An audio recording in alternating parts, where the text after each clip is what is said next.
बिस्मिल्लाहिर्रहमानिर्रहीम। अस्सलाम वालेकुम। ईरान के बादशाह ने अपने बेटे को पढ़ाने के लिए एक उस्ताद साहिब का बंदोबस्त किया।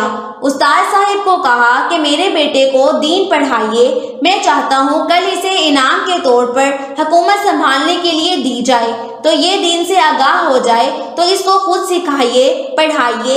एक नेक बुजुर्ग बड़े दरवेश अली बादशाह के बेटे को पढ़ाने लगे।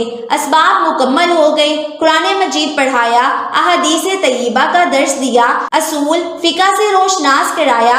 जब बच्चे ने मुकम्मल तालीम हासिल कर ली और आमीन हो गई, दिस्तार हो गई, फारिग हो गए, तो फिर एक दिन उस्ताद साहब ने कहा, बेटे कल तुमने जरूर आना है, कुछ बात करनी है। सुबह शहजादा उस्ताद साहब से मिलने गया तो उस्ताद साहब ने कुंडी लगा ली, हाथ में दुर्रा पकड़ लिया और मार मार कर पूरे वजूद को जख्मी कर दिया। कोई गलती की नहीं थी, कोई बात ही नहीं थी, बिला वजह बच्चे को मारा। बादशाह सलामत के पास आया और कहा कि अब्बा जी समझ नहीं आई, लेकिन उस्ताद ने बड़ा मारा है। बादशाह सियाने थे, समझदार थे, कहने लगे, बेटा उस्ताद बाप होता है, वो ज्यादती नहीं करता, कोई बात होगी मैं तेरे उस्ताद को कटहरे में नहीं बुलाऊंगा। बच्चे ने वालिदा से बात की तो माँ कहने लगी, बेटा मैं तेरे बाप से कैसे बात करूं, डर आता है। वक्त गुजरता गया, 22 साल बीत गए। बादशाह का इंतकाल हुआ, शहजादा तख्त पर बैठ गया। पहला हुक्म दिया कि मेरे उस्ताद को बुलाओ। उस्ताद जी बूढ़े हो गए थे, छड़ी के ऊपर टेक लगा के आए और भवें सफेद होके झुक गई थी। यूं आंख खोल के बड़ी मुश्किल से देखा, कहने लगे, शहजादे हुक्म हो, मुझे क्यों बुलाया है? मैं शहजादा नहीं, अब मैं बादशाह बन गया हूँ। उस्ताद जी 22 साल गुजर गए, आपने मुझे मारा था और वो आपने ज्यादती की थी, मेरा कसूर कोई नहीं था।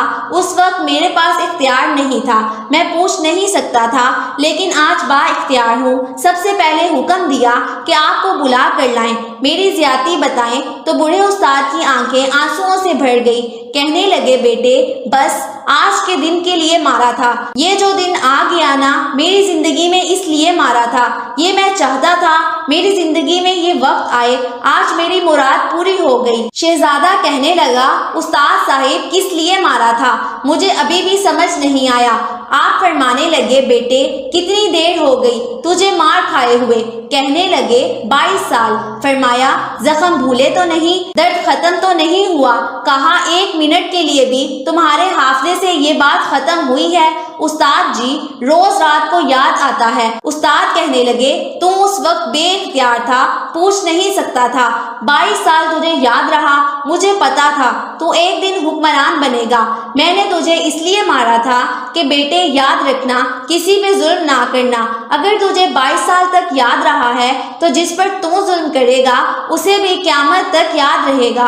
और ये याद रखना, तू आज बा इख्तियार हुआ है तो तूने मुझे बुला लिया, क़यामत के दिन गरीब बा इख्तियार हो जाएगा, मजलूम बा इख्तियार हो जाएगा, रब करीम की बारगाह के अंदर उनका इख्तियार होगा, अल्लाह की हुक्मरानी होगी। फिर वो बुलाएंगे बड़े बड़े लोग दुनिया में जिनकी पगड़ियां ऊंची थी, वो सर झुकाए खड़े होंगे। दुनिया में जो बड़े बनते थे उनकी पुश्तें लाल होंगी, उनको गद्दार लिखा जाएगा, क़यामत तक नहीं भूलेगा।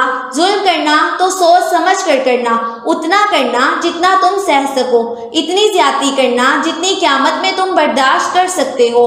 मेरे नबी करीम हज़रत मोहम्मद सल्लल्लाहु अलैहि वसल्लम ने फरमाया, जुल्म से बचो, ये क़यामत के अंधेरों में से एक अंधेरा होगा। जिंदगी में ज्यादती ना करो। अगर थोड़ी देर के लिए कोई चीज बर्दाश्त की जाएगी तो वो फायदा देगी, कुछ देर के लिए अगर सह जाएंगे तो नफा मिल जाएगा। सहने की कोशिश करें लेकिन ज्यादती ना करें।